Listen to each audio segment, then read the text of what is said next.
Türkmen Kültürü programının yeni bir bölümüyle bu hafta Kersenli köyündeyiz. İp ip ilmeden, delme sürlük delmeden yürü. Gelin hop, gelin hop, bulguru bulduk yağıyor. Gelin hop, gelin hop, bulguru bulduk yağıyor.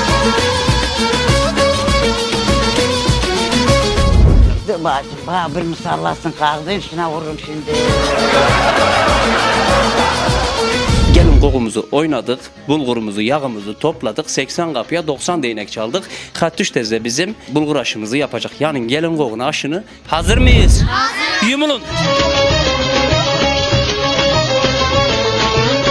Nökerinden yani kumandan iyi geçinin mi? Güzel güzel geçirin. Oo, güzel geçinin. Ya Allah muhabbetinizi bozmasın.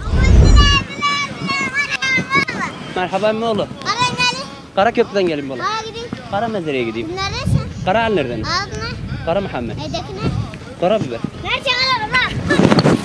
Gelmeden sakladım şalına. Kersenli Köyü İlköğretim Okulu'ndayız şimdi.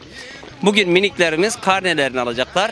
Gördüğünüz gibi bu miniklerimiz, bunlar bizim geleceğimiz. Bunlar Türkmen ilinin gelecekleri. Komşuna ile görmesin incirlerin halini.